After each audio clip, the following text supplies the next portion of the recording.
मराठा समाजाच्या आरक्षणाच्या संदर्भात आणि मनोज जरांगे पाटील यांचं उपोषण आणि इतर जे काही आंदोलन सुरू आहे या पार्श्वभूमीवर अतिशय महत्त्वाची अशी उपसमितीची बैठक मी देखील आज अटेंड केलेली आहे आणि या बैठकीमध्ये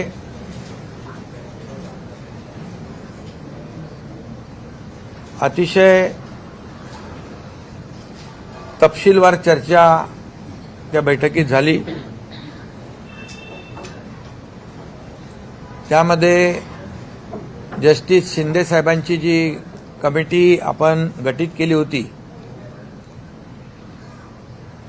जुन्या कुणबी नोंदी शोधण्यासाठी तपासण्यासाठी, त्या कमिटीने एक प्रथम अहवाल जो आहे तो आज आमच्याकडे सादर केलेला आहे। तो उद्या आम्ही कॅबिनेटमध्ये घेऊन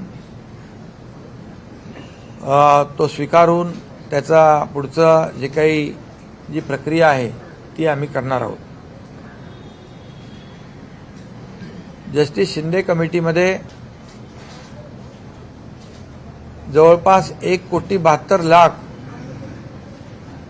कागदपत्रांची केसेसची तपासणी झाली आणि त्यामध्ये 11,530 कुणबी नोंदी जुन्या नोंदी आढळून आलेल्या आहेत आणि त्यांनी संपूर्ण सविस्तर अहवाल देखील सादर केला आणि फार जुने रेकॉर्ड तपासले। त्याच्यामध्ये काही रेकॉर्ड्स उर्दूमधले, काही मोडी लिपीमध्ये देखील सापडले आणि पुढे देखील त्यांनी हैदराबादमध्ये जे जुने पुरावे नोंदी त्या कागदपत्रांसाठी विनंती केलेली आहे आणि त्याच्यामध्ये देखील त्यांचं म्हणणं आहे की आणखी काही नोंदी सापडतील म्हणून त्यांनी 2 महिन्याची आपल्याला सरकारकडे मुदत मागितली आणि काम तसं बघायला गेलं तर त्यांनी खूप चांगल्या प्रकारचं काम केलंय। म्हणजे अनेक पुरावे तपासले, 1, 2, 3 असे 15-16 पुरावे तपासले। अतिशय डिटेलमध्ये त्यांनी त्याच्यामध्ये काम केलेलं आहे आणि म्हणून सरकारने त्यांना 2 महिन्याची जी काही मुदत दिली की त्यांच्या कामाचा आवाका आणि त्यांच्या कामातून आलेलं आउटपुट जे आहे त्याचं प्रमाण मोठं आहे। तरीसुद्धा त्यांना आम्ही सांगितलेलं आहे, विनंती केली आहे की 2 महिन्याचा अवधी असला तरीसुद्धा लवकरात लवकर आपला रिपोर्ट सादर करा, अंतिम रिपोर्ट।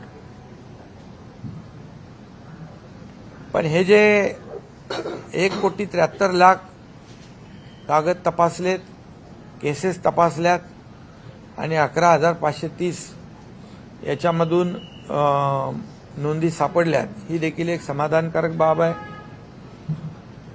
आणि म्हणून त्यांना देखील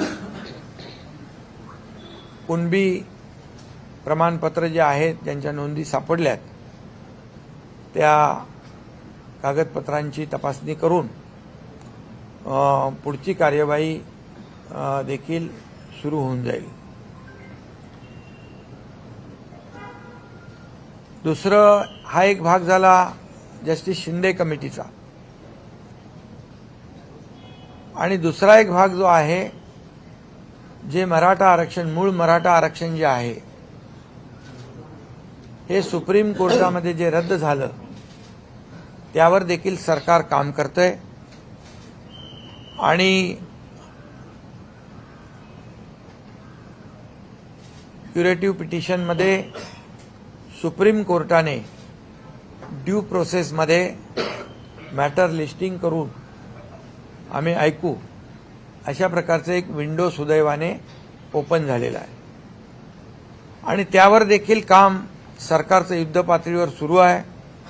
आज मागासवर्ग आयोगाचे अध्यक्ष निरगुडे साहेब होते, त्यांची कमिटी त्याच्यावर काम करते। त्यांना जी काही लागणारी मदत जी आहे ही पूर्णपणे सरकार उपलब्ध करून देईल आणि रिजन वाईज त्यामध्ये ज्या तज्ज्ञ संस्था आहेत, या तज्ज्ञ संस्था त्यामधून त्यांना मदत करतील। पूर्ण मॅनपॉवर, जे काय आवश्यक असेल स्टाफ आणि ज्या संस्था विश्वसनीय संस्था आहेत, ज्यांनी यापूर्वी देखील काम केलेलं आहे, अशा संस्थांच्या माध्यमातून युद्ध पातळीवर ते इम्पिरिकल डेटा जो आहे तो त्याचं एक्सरसाइज आणि गोळा करण्याचं काम होईल आणि मराठा समाज मागास कसा आहे हे सिद्ध करण्यासाठी या क्युरेटिव्ह पिटिशनच्या माध्यमातून आपल्याला ते उपयुक्त ठरेल। कारण त्याच्यामध्ये ऑर्डर करताना सुप्रीम कोर्टाने मागे आपलं आरक्षण रद्द करताना ज्या काही त्रुटी काढलेल्या आहेत, त्या त्रुटी दूर करण्यासाठी देखील आज आम्ही जस्टिस निवृत्त न्यायाधीश गायकवाड साहेब, निवृत्त न्यायाधीश भोसले साहेब आणि जस्टिस शिंदे साहेब याची एक ॲडवायझरी बोर्ड म्हणून ती एक आम्ही स्थापन केलंय। कारण गायकवाड साहेबांचा पहिला रिपोर्ट त्यांचा होता, दुसरा रिपोर्ट भोसले साहेबांचा होता आणि जस्टिस शिंदे तर आता त्याच्यावर काम करतायत। त्यामुळे तो एक आम्ही निर्णय आज घेतलेला आहे।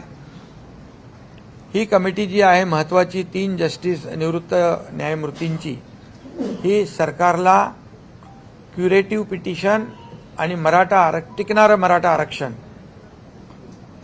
हे देण्यासंदर्भामध्ये मार्गदर्शन करेल आणि मागासवर्ग आयोगाला देखील मदत करेल, अशा प्रकारचा निर्णय झाला। एक टास्क फोर्स जो आहे तो देखील सिनियर काउन्सिलचा आपण गठीत केलेला आहे आणि त्यांची देखील बैठक जी मागच्या वेळेस मराठा आरक्षण जे देवेंद्र फडणवीस साहेब मुख्यमंत्री असताना दिलं, त्या कमिटीमध्ये दादा आम्ही सगळेच होतो आणि त्यात देखील जे काही तज्ज्ञ आहेत त्या तज्ज्ञांनी मराठा आरक्षण मिळवून देण्यासाठी, हायकोर्टमध्ये टिकवण्यासाठी जे काही काम केलं, त्यांची देखील बैठक टास्क फोर्सचे जे आपले वकील आहेत किंबहुना आपली जी बाजू सुप्रीम कोर्टामध्ये मांडणार त्यांची देखील बैठक तातडीने घेण्याचा निर्णय आम्ही घेतलेला आहे। आणि एकंदरीत हा डाटा गोळा करण्यासाठी रिजन वाईज म्हणजे टाटा इन्स्टिट्यूट असेल, गोखले इन्स्टिट्यूट आहे, असे अनेक जे काही नामवंत आहेत, विश्वसनीय संस्था आहेत, त्यांची मदत आम्ही या ठिकाणी घेणार आहोत।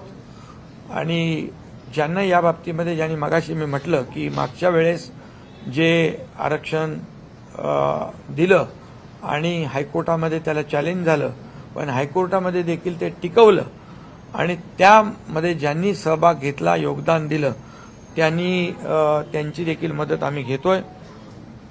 खरं म्हणजे हा मुद्दा फार जुना आहे, 1980 पासूनचा।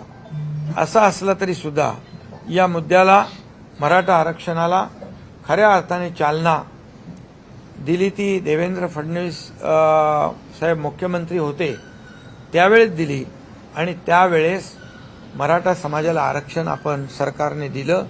हायकोर्टामध्ये त्याला चॅलेंज झालं, ते टिकवण्याचं काम आपल्या सरकारने आणि या सर्व तज्ज्ञ लोकांनी केलं।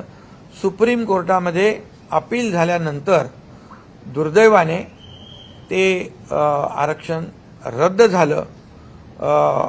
दुर्दैवानेच म्हणेन मी, कारण ह्याच्यामध्ये त्यावेळेस सुप्रीम कोर्टाने काही त्रुटी आणि ऑब्झर्वेशन नोंदवले, त्यामध्ये त्याला आपण कोर्टाला त्यावेळेस कन्व्हिन्स त्यावेळेचे जे कोणी असतील ते करू शकले नाहीत। दुर्दैवाने मी म्हणेन, आज मी त्याच्यामध्ये राजकारणामध्ये जाऊ इच्छित नाही, परंतु काही गोष्टी ज्या आहेत, काही कागदपत्र त्याला सादर करण्यासाठी देखील अनेक वेळा सुप्रीम कोर्टाच्या तारखा मागितल्या गेल्या. अनेक वेळा काही असंही घडलं की मराठीतलं इंग्लिशमध्ये ट्रान्सलेट करणं हे देखील त्यालाही विलंब झाला, किंबहुना त्याच्यामध्ये देखील त्रुटी राहिल्या. या सगळ्या कारणांमुळे जे सुप्रीम कोर्टाने रद्द केलेलं आरक्षण जे आहे हे आरक्षण आताच्या क्युरेटिव्ह पिटिशनमध्ये त्याच्या त्रुटी दूर करण्याचं काम आणि मराठा समाज मागास कसा आहे हे सिद्ध करण्याचं काम वार फुटिंगवर, युद्ध पातळीवर आमचं सरकार करेल. आणि टिकणारं, कायद्याच्या चौकटीत बसणारं आरक्षण जे आहे हे देण्यासाठी सरकार कटिबद्ध आहे. सरकारने जबाबदारी घेतलेली आहे. सरकारची जबाबदारी मी जाहीरपणे व्यक्त केलेली आहे. आणि त्यामुळे आणि त्याचबरोबर उद्या मनोज जरांगे पाटील यांचे काही प्रतिनिधी देखील अशी चर्चा आपली उपसमिती आणि आपले अधिकारी देखील करतील. तशा प्रकारची त्यांना देखील विनंती आमचे डिव्हिजनल कमिशनर, कलेक्टर करतील. माझी एवढीच विनंती आहे की 58 मोर्चे गेल्या वेळच्या आरक्षणाच्या वेळे या राज्यामध्ये निघाले. अतिशय शिस्तबद्ध पद्धतीने ते मोर्चे निघाले. त्या मोर्चाला कुठेही गालबोट लागलं नाही आणि त्यामुळे लाखालाखांचे मोर्चे काढून देखील कुठेही न्यायव्यवस्था, राज्यातली शांतता, जी काही कायदा सुव्यवस्था जी आहे ती धोक्यात आली नाही. परंतु दुर्दैवाने आज काही ठिकाणी मराठा समाज शिस्तप्रिय आहे, शांत आहे, हे त्यांनी दाखवून दिलं मागच्या आरक्षण मिळण्यापूर्वी. परंतु काही लोक आज जे काय कायदा सुव्यवस्था, जाळपोळ हे जे काही सुरू आहे, मला वाटतं मराठा समाजाने अगदी सजग होऊन याकडे पाहिलं पाहिजे. कारण हे गालबोट लागल्यामुळे आज कायदा सुव्यवस्था निर्माण झालेली आहे. त्याचबरोबर मराठा समाज जे बांधव आहेत त्यांना देखील माझी विनंती आहे, मी जाहीरपणे देखील विनंती त्यांना केली आहे, तुमच्या माध्यमातून देखील करतो की टोकाचं पाऊल आपण उचलू नका, आत्महत्येसारखं पाऊल उचलू नका. आपल्या मुलाबाळांचं, आईवडिलांच्या परिवाराचा विचार करा, त्यांना वाऱ्यावर सोडू नका. अशा प्रकारची मी त्यांना भावनिक आवाहन देखील या ठिकाणी करू इच्छितो. आणि कारण मराठा आरक्षण देण्यासंदर्भात जे 1980 पासूनचा प्रश्न असताना देण्याची तत्परता मुख्यमंत्री देवेंद्र फडणवीस साहेब जेव्हा होते त्यावेळेस दिलं, हायकोर्टात देखील टिकवलं. दुर्दैवाने सुप्रीम कोर्टामध्ये ते टिकवू शकले नाहीत. ही वस्तुस्थिती आहे, हे कटू सत्य आहे. आम्ही देणारे आहोत आणि प्रामाणिकपणे मराठा समाजाला आरक्षण 2 टप्प्यामध्ये आपण, एक कुणबी जे जस्टिस शिंदेंचं काम, दुसरं क्युरेटिव्ह पिटिशनच्या माध्यमातून सुप्रीम कोर्टाचं काम आम्ही प्रामाणिकपणे करतोय. आम्ही कुठल्याही परिस्थितीमध्ये कुणालाही आम्ही फसवू शकणार नाही, फसवणार नाही, फसवू इच्छित नाही. म्हणून जी मागणी जी आहे ती मागणी देखील कायदेशीर असली पाहिजे, नियमामध्ये बसणारी असली पाहिजे आणि ती टिकणारी असली पाहिजे. नाहीतर आज आम्ही सरकारने निर्णय घ्यायचा आणि उद्या तो फेटाळायचा. समाजाला एक प्रकारे सरकारने फसवलं अशी भावना सरकारमध्ये, जनतेमध्ये, मराठा समाजामध्ये आम्ही जाऊ देणार नाही. आम्ही जे बोलतोय, जे होण्यासारखं आहे तेच आम्ही बोलतोय. आणि नक्की आपल्याला मी सांगतो, आपल्या माध्यमातून मराठा समाजाला टिकणारं, कायदेशीर टिकणारं, कायद्याच्या चौकटीत टिकणारं, इतर कुठल्याही समाजावर अन्याय न करता हे आरक्षण आम्ही देणार आहोत. त्यासाठी सगळ्या प्रक्रिया ज्या आहेत त्याच्यावर सुरू आहे. आणि म्हणून मनोज जरांगे पाटील यांना देखील माझं आव्हान आहे, विनंती आहे की आपण थोडा वेळ यामध्ये सरकारला दिला पाहिजे। सरकारचं काम जे तुम्ही कुणबी दाखल्याचं जी मागणी केली, जस्टिस शिंदे अतिशय चांगल्या प्रकारचं काम करतात, त्यांनी त्याच्यातून आउटकम आपल्याला दाखवलेला आहे। त्यामुळे त्यांनी देखील मनोज जरांगे पाटील यांनी स्वतःची काळजी घेतली पाहिजे। त्यांच्याही काळजीची आम्हाला तब्येतीची चिंता आहे। त्यांनी वैद्यकीय उपचार घेतले पाहिजे, पाणी घेतलं पाहिजे, त्यांनी हॉस्पिटलची जी काही ट्रीटमेंट आहे ती घेतली पाहिजे। कारण शेवटी कुठेही आम्हाला सरकारला देखील त्यांची चिंता आहे, त्यांच्या तब्येतीची चिंता आहे। त्यांनी जो काही मागास मराठा समाजासाठी जो लढा उभारलेला आहे, सरकारने तो गांभीर्याने घेतलेला आहे। सरकार पूर्णपणे या मराठा समाजाच्या आरक्षणाच्या बाबतीमध्ये अतिशय गंभीर आहे आणि म्हणून आज सर्व लोकांची एक महत्त्वाची बैठक आम्ही या ठिकाणी बोलावलेली आहे आणि त्यामध्ये पूर्णपणे आपल्याला सुदैवाने की 2 मार्गाने आपण या मराठा समाजाला न्याय देण्याचा निर्णय घेतलाय। जुन्या कुणबी नोंदी आणि क्युरेटिव्ह पिटिशनच्या माध्यमातून रद्द झालेलं आरक्षण हे देण्यासंदर्भात अतिशय युद्ध पातळीवर काम सुरू आहे। पण आपण झटकन हा निर्णय घ्या किंवा हा निर्णय घेऊ नका असं आपण करू शकत नाही, कारण जो निर्णय सरकार घेईल तो टिकाऊ असला पाहिजे, टिकणारा असला पाहिजे, कायद्याच्या चौकटीमध्ये बसणारा असला पाहिजे आणि त्याचे फायदे जे आहेत हे कायमस्वरूपी मराठा समाजाला मिळाले पाहिजे, अशा प्रकारची आमची भूमिका आहे। आणि त्याचबरोबर आज बैठकीमध्ये असाही निर्णय आपण घेतला की हा जो काही अहवाल जस्टिस शिंदे साहेबांचा आहे हा उद्या आपण कॅबिनेटमध्ये स्वीकारल्यानंतर आपले महसूल मंत्री संबंधित तहसीलदार असतील, जिल्हाधिकारी असतील यांच्याबरोबर व्हीसीवरून बोलून हे जे काही ज्यांच्या जुन्या नोंदी आहेत त्या जुन्या नोंदी त्या ज्यांच्या सापडलेल्या आहेत त्या तात्काळ त्याची कागदपत्र तपासून त्यांना जे दाखले देण्याची प्रक्रिया देखील जी आहे ही सुरू करण्याचा देखील आपण निर्णय घेतलेला आहे। आणि हा निर्णय आज आपण नव्याने घेत नाही, हा निर्णय 2004, 2007 आणि 1967चा आहे। त्यामुळे मला वाटतं या सगळ्या दोन्ही बाजूतून आपण पुढे जातोय आणि म्हणून आज या आंदोलनाला कुठेही गालबोट लागता कामा नये याची काळजी देखील मराठा समाजाने घेतली पाहिजे की या मराठा समाजाच्या आडून कुणी अशा प्रकारचं ज्या घटना होत आहेत त्या घडवू इच्छित आहे का याचा देखील मराठा समाजाने विचार केला पाहिजे। आणि राज्यातील जनतेला देखील मी शांततेचं आवाहन करतो, कारण राज्यामध्ये कायदा सुव्यवस्था शांतता अबाधित राखणं सरकारची जबाबदारी जशी आहे तशी नागरिकांची आहे आणि आपल्या सर्वांची आहे। त्यामुळे या सगळ्या आंदोलनाला मराठा समाजाच्या कुठेही गालबोट लागू नये याची काळजी मला वाटतं मराठा समाजाने, मराठा क्रांती मोर्चाने आणि मनोज जरांगे पाटील यांनी देखील घेतली पाहिजे।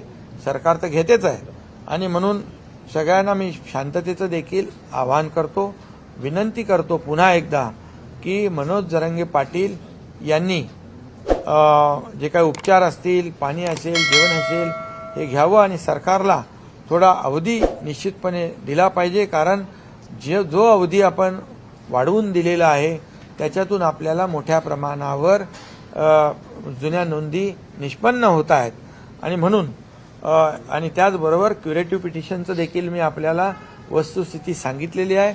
सुदैवाने ती विंडो देखील आपल्यासमोर ओपन झालेली आहे आणि त्यासाठी आपण जे जे काय करायचं ते करणार आहोत।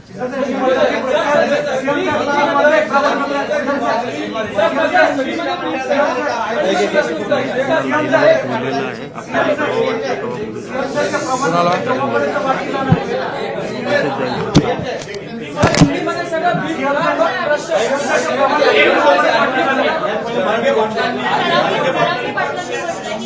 चर्चेसाठी आमच्याकडे यावं, मुख्यमंत्र्यांनी चर्चेसाठी यावं असं त्यांनी आवाहन केलं। नहीं, यहाँ में एक मैं हिंदी में जरा बोल दो। आज की बैठक बहुत ही महत्वपूर्ण रही है। मराठा आरक्षण के बारे में सभी हमारी उप समिति की बैठक थी, उप समिति के सभी मेंबर थे और सभी अधिकारी थे, एजी थे और जो मागास वर्ग आयोग है उसके निरगुड़े जी थे, जस्टिस शिंदे जी थे और सभी लोग आज बड़े पैमाने पर चर्चा हुई है, सब पॉजिटिव चर्चा हुई है और इसमें जस्टिस शिंदे सर की जो कमेटी है उन्होंने प्रथम रिपोर्ट जो है सादर किया हुआ है। कल हम कैबिनेट में रखेंगे और उसके ऊपर हमारे महसूल मंत्री जी आगे के जो कार्रवाई के निर्देश है अपने लोगों को देंगे महसूल विभाग के। ये एक निर्णय हुआ है और इसमें दूसरा एक निर्णय ऐसा हुआ है जो जस्टिस है भोसले साहब और गायकवाड़ और शिंदे, जस्टिस शिंदे, इनकी एक कमेटी गठित की गई है एडवाइजरी कमेटी के रूप से। वो सरकार को भी गाइड करेगी और मागास वर्गीय आयोग को भी मदद करेगी। ऐसा एक भी निर्णय हुआ है। एक सीनियर एडवोकेट का जो है सीनियर काउंसिल का एक टास्क फोर्स जो गठित किया है उसे ये जो कमेटी के लोग हैं ये मदद करेंगे। उनके साथ एक जल्दी बैठक होगी और जिन्होंने जब देवेंद्र फडणवीस जी मुख्यमंत्री थे तब जो आरक्षण दिया था और वो जब चैलेंज हुआ हाईकोर्ट में तब कई इस मराठा आरक्षण में जिन्होंने काम किया, जो तज्ञ लोग हैं, जो अनुभवी लोग हैं, उनके साथ भी बैठक वहां पर करने का फैसला किया है ताकि वो भी अपनी कुछ सुझाव दे सकते हैं। और इसके बाद जो जस्टिस शिंदे कमेटी का अभी मैंने कहा कि अहवाल सबमिट कर रहे हैं और उनको जो मोहलत उन्होंने मांगी थी 2 महीने की, क्योंकि उनसे उनकी कमेटी बहुत ही डीपली काम कर रही है और जो एविडेंस है जो पुराने वो ढूंढ रही है और इसलिए उन्होंने 2 महीने का समय मांगा। इसमें उनका कहना है कि और कुछ जो पुराने दस्तावेज है, पुराने जो पुरावे हैं वो मिलेंगे तो और ज्यादा मराठा समाज को न्याय मिल सकता है। इसलिए उनको कहा कि 2 महीने दिए हैं लेकिन जल्द से जल्द अपना अंतिम अहवाल भी वो सादर करे, ऐसी विनती उनसे हमने की है। ये एक तरफा हुआ है। उन्होंने 1,70,00,000 लोगों के कागजात देखे हैं, उसमें से 11,530 पुरानी जो नोंद है, पुराने जो उनके एविडेंस है वो मिले हैं उसमें, जिससे मराठा समाज को निश्चित रूप से फायदा हो जाएगा। और दूसरी तरफ जो सुप्रीम कोर्ट में ये जो मराठा आरक्षण जो मुख्यमंत्री देवेंद्र फडणवीस जी के जमाने में हम लोग साथ में ही थे, सब चंद्रकांत पाटिल जी है, हम लोग सब थे, और वो जो हाईकोर्ट में जब चैलेंज हुआ तो हाईकोर्ट में उसको प्रोटेक्ट किया, हाईकोर्ट ने कंफर्म किया और दुर्भाग्यवश सुप्रीम कोर्ट में वो रिजेक्ट हुआ। अभी वहां पर जो हुआ है, जो त्रुटियां है, जो खामियां सुप्रीम कोर्ट ने निकाली है उसके ऊपर काम कर रहे हैं और जो मराठा समाज बैकवर्ड कैसे है ये जो एम्पिरिकल डेटा जो है वो कलेक्ट करने का काम शुरू है। जो बैकवर्ड कमीशन है, निरगुड़े जी है, उसकी कमेटी काम करेगी। और दूसरी बात जो ये जो कमेटी हमने गठित की है, justice Bhosale, justice Gaikwad, justice Shinde, ये कमेटी जो है सरकार को भी मार्गदर्शन करेगी मराठा आरक्षण के मुद्दे पर और इनको भी जो बैकवर्ड कमीशन है उनको भी मदद करेगी। ऐसा ये तय हुआ है और निश्चित रूप से मैं ये कहूंगा कि जो सुप्रीम कोर्ट में जो आरक्षण रिजेक्ट हुआ है इसके भी कई कारण है, लेकिन आज मैं इस राजनीतिक मुद्दे को दोहराना नहीं चाहता हूं, लेकिन वो पिछले सरकार का फेल्यूर है इतना तो मैं जरूर कहूंगा। और वहां पर जो त्रुटियां खामियां है वो जो है उसको कैसे करेक्ट किया जाए, इसके लिए क्यूरेटिव पिटीशन में जब हमें सुप्रीम कोर्ट मौका देगा तो वो जो एविडेंस है, जो मराठा समाज कैसे सोशली और एजुकेशनली बैकवर्ड है, ये साबित करने का काम हमारी ये तज्ञ जो सीनियर काउंसिल है और ये बाकी लोग जो हैं अभी जो मैंने नाम लिए हैं वो मदद करेगी। और मैं इतना विश्वास के साथ कह रहा हूँ, दावे के साथ कह रहा हूँ कि जो मराठा आरक्षण जो है समाज को देना है वो नियम के अनुसार जो टिकने वाला, जो कानून के दायरे में बैठने वाला ये आरक्षण देना, ये सरकार इसके लिए कटिबद्ध है, ये हमारी जिम्मेदारी है, उसके ऊपर हम काम कर रहे हैं। ये मैंने पहले भी कहा है और आज भी कह रहा हूँ सरकार के माध्यम से कि सरकार पूरी तरह इस मराठा समाज को आरक्षण देने में पूरी तरह गंभीरता से काम कर रही है। इसलिए मेरा अनुरोध है, जो मनोज जरांगे पाटिल और उनकी जो टीम है उससे भी अनुरोध है कि हमें भी उनके तबीयत की, उनके आरोग्य की चिंता है। उन्होंने ये जो अनशन है इसे हमें सरकार को थोड़ा समय देना चाहिए। सरकार को अगर समय देते हैं तो निश्चित रूप से इसमें से बहुत ही बड़ा एक निर्णय लोगों को मिल सकता है, ऐसी उम्मीद हमने रखी है। और आज राज्य में जो लॉ एंड ऑर्डर की सिचुएशन, जो दुर्दैवी घटनाएं घट रही है, इसे भी रोकने की आवश्यकता है। मराठा समाज के पिछले जब मोर्चे निकले थे, पिछले समय जब आरक्षण दिया था तो 58 मोर्चे निकले थे, लाखों लोग रास्ते पे आए थे, लेकिन बहुत ही डिसिप्लिन देखा गया और उसमें पूरे देश ने उसकी नोंद ली और पूरे देश ने एक महसूस किया कि मराठा समाज एक शिस्तबद्ध पद्धति से एक शिस्तप्रिय समाज है। ये लॉ एंड ऑर्डर को भी बनाए रखने में बहुत ही मदद करने वाला है, ऐसा अनुभव है। और इसलिए अभी जो कुछ घटनाएं हो रही है इसका भी विचार मराठा समाज के लोगों ने करना चाहिए, क्योंकि ये इसके वजह से आंदोलन को क्या कहते हैं, एक दूसरी दिशा में ये आंदोलन जा रहा है। इसलिए मैं इतना ही कहूँगा कि ये सभी लोगों ने सोचने की आवश्यकता है।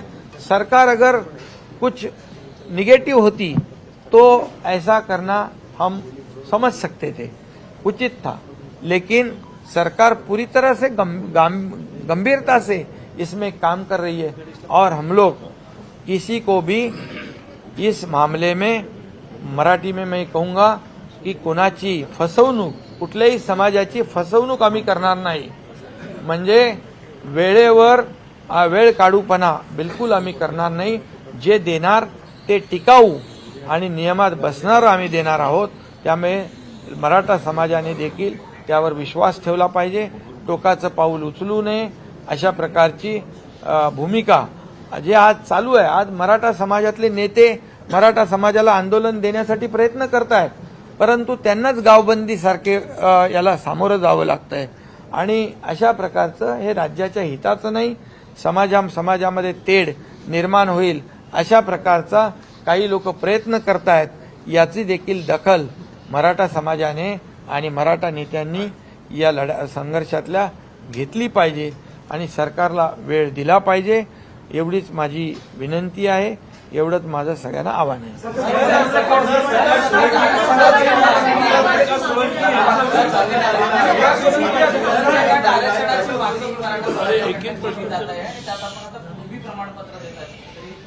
नाही, हे बघा, ज्यांना हे कुणबी प्रमाणपत्र देण्याचं ज्यांच्या जुन्या नोंदी आहेत हे 67 पासून सुरू आहे।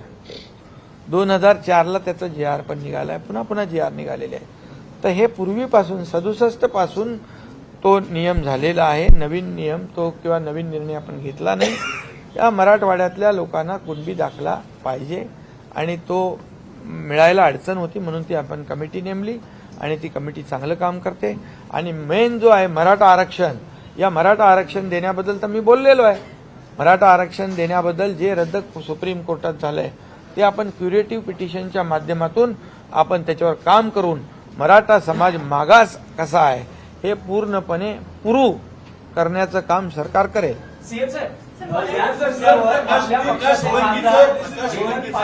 मराठा आरक्षणाच्या मुद्द्यावर आपल्या पक्षाचे खासदार हेमंत पाटील यांनी राजीनामा दिला।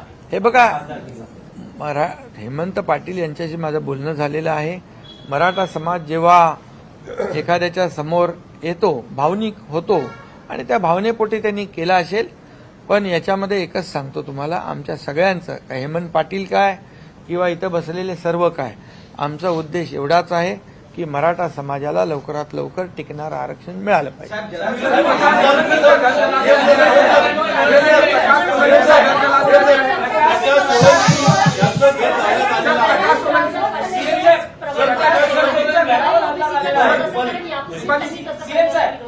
हे बघा, हा कुणबी प्रमाणपत्र देण्याचा निर्णय आत्ता आपण घेतलेला नाही, हा 1967 पासून आहे.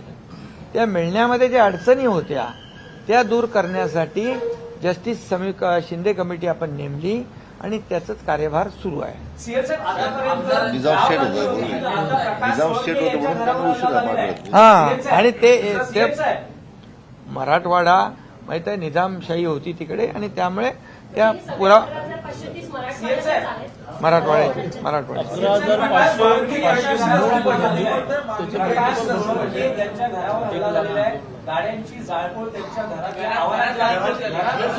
नाही. म्हणून मी एवढंच सांगतो की हे आंदोलन भरकटत चाललेलं आहे, दुसऱ्या दिशेला चाललेलं आहे. याचा विचार मनोज जरांगे पाटील, त्यांची टीम आणि सकल मराठा समाजाने घेणं गरजेचं आहे.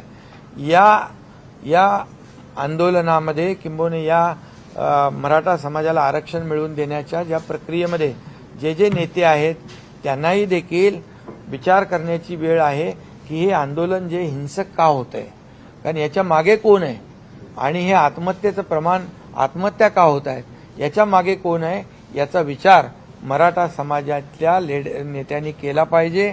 आणि अशा प्रकारची गावबंदी, जे नेते हे मराठा समाजाला आरक्षण मिळालं पाहिजे अशा भावनेतून काम करतायत, त्यांना जर आपण गावबंदी करू लागलो, आपापसामध्ये जर याच्यामध्ये मतभेद होऊ लागले, आपापसात संघर्ष होऊ लागला, तर याला गालबोट लागेल. आणि मराठा समाजाची जी सहानुभूती आहे, मराठा समाजाबद्दल जे एक शिस्तीचं, एक जगाने देशाने सगळं पाहिलेलं आहे, त्याला गालबोट लागेल. आणि जी सहानुभूती आज मराठा समाजाच्या पाठीशी आहे, अशा प्रकारामुळे लोकांच्या मनामध्ये एक वेगळा म्हणजे त्याच्यामध्ये निर्णय म्हणजे एक सहानुभूती देखील कमी होऊ शकते. आणि म्हणून या मराठा समाजाचे जे मोर्चे निघाले, जी आंदोलनं झाली आतापर्यंत शांततेने झालेली आहेत, आता याला गालबोट लावण्याचं काम हे कोण करतंय याचा विचार देखील आंदोलनकर्त्यांनी केला पाहिजे.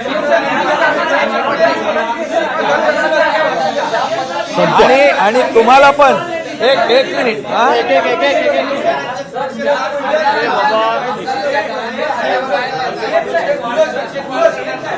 काय करणार ऐका, एक पहिली गोष्ट तुम्हालाही सांगतो, मी मीडियालाही सांगतो, मी सगळ्या, तुम्ही लोकशाहीचा चौथा स्तंभ मानता ना स्वतःला, लोकशाहीचे चौथे स्तंभ आहात तुम्ही. आणि माझी तुम्हालाही विनंती आहे, तुम्ही देखील एक समाजाचा भाग आहात, तुमच्या माध्यमातून देखील आम्ही जे आज निर्णय घेतले, आज जे निर्णय घेणार आहोत, किंबहुना जे निर्णय घेतले, आज मराठा समाजाला आम्ही काय काय देतोय ते जाहिरातीच्या माध्यमातून उपसमितीने केलं होतं.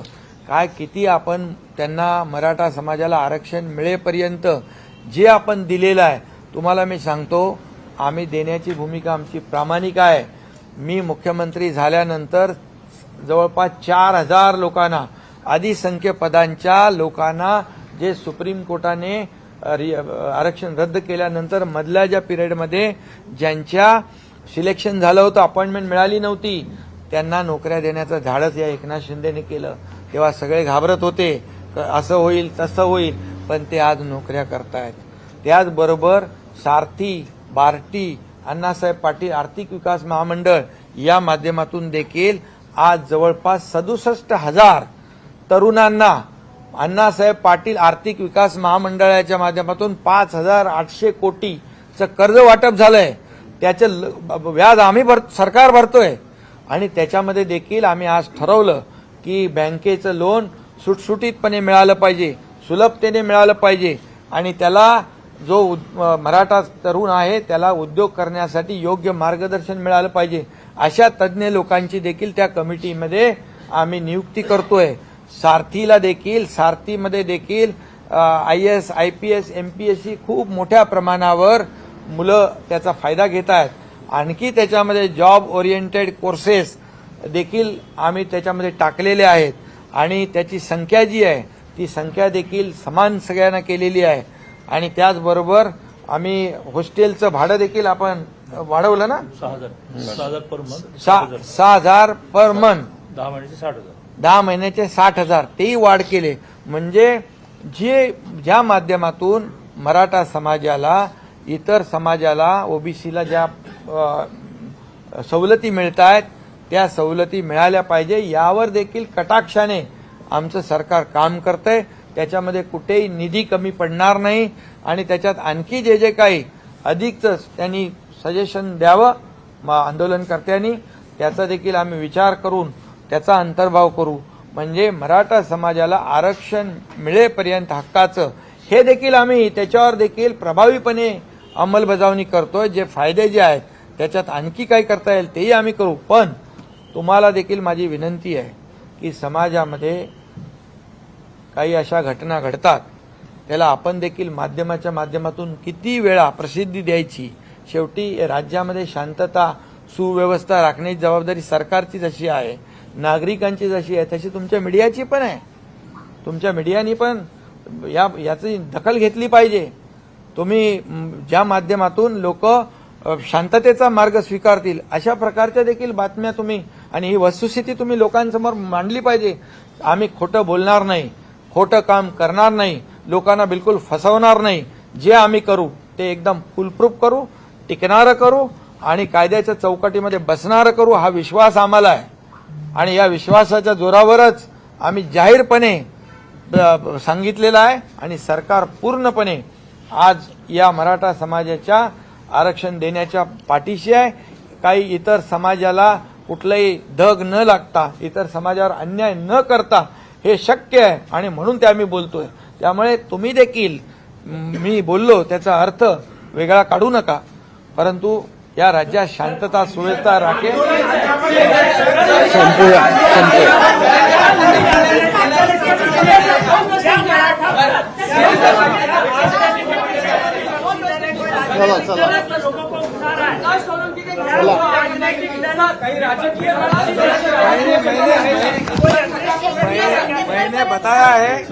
मैंने बताया है मराठा समाज निश्चित रूप से उसकी जांच करेगा.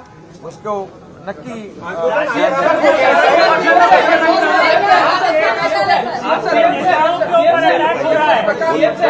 विपक्षी दल की साजिश है.